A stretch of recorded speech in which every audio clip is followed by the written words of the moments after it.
Première fois que je débute une critique avec un unboxing. Devinez ce que j'ai reçu. Le calendrier de l'Avent. Oui, on est en janvier. Oui, il y a eu un retard sur les concours entre Sens Critique et entre The Joker. Est-ce qu'on est content quand même? Effectivement. Est-ce que j'ai reçu ce truc le 26 décembre et que je n'ai pas pu tourner de vidéo avant? Aujourd'hui, on est le 8 janvier parce que le film n'était pas distribué dans ma région. Et je voulais à tout prix...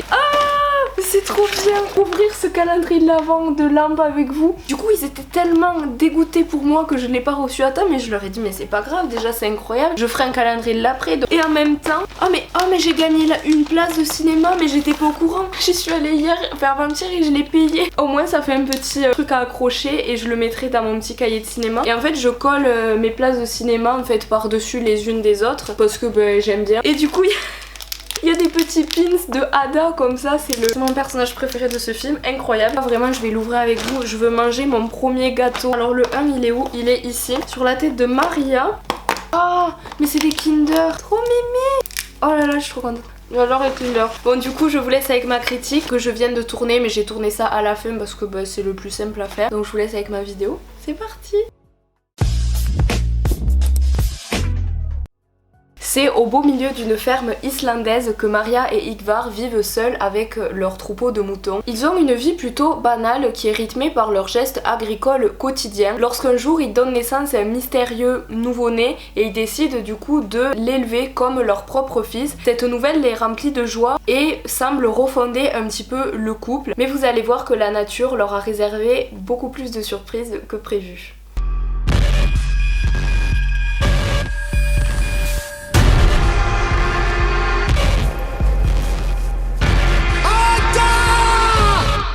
Atergjöf. Hún er ný byrjun.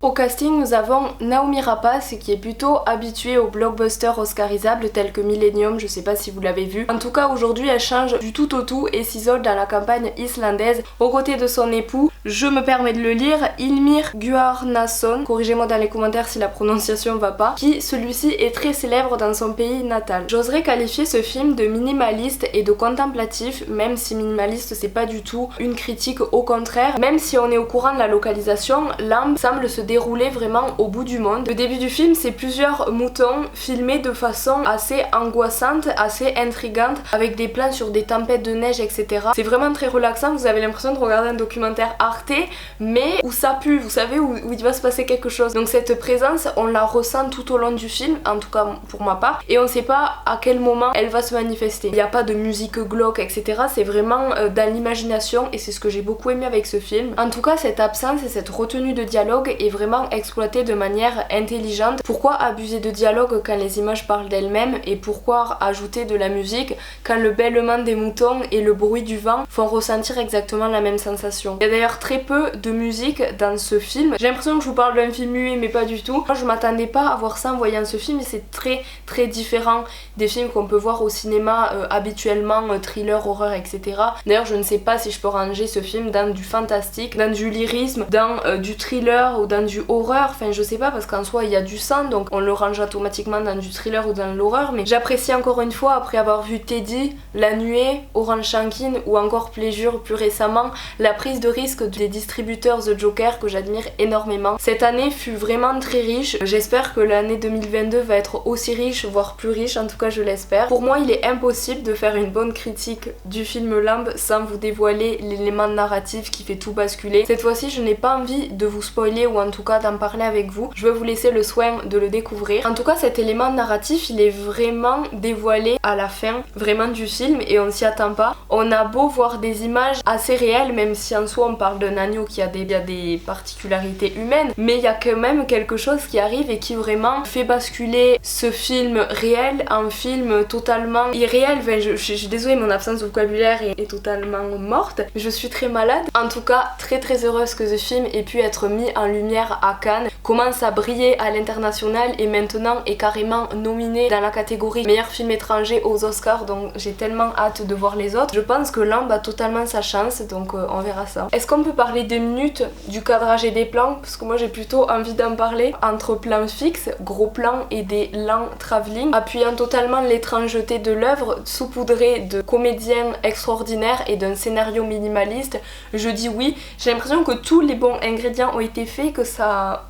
incroyable. Le réalisateur a réussi à me plonger pendant 2 heures dans un monde fantastiquement lyrique et contemporain, a réussi à me faire limite pleurer à cause d'un petit personnage. Mais ce petit personnage, moi je suis pas une fille en mode oh il y a un enfant, oh il y a un chat, oh c'est trop mignon, c'est pas trop moi. Mais là, j'avais les larmes aux yeux, c'était archi chou, c'était archi réaliste. Et les petits bruits du personnage, genre il parle pas mais il fait ah, oh comme ça, mais c'est trop chou franchement.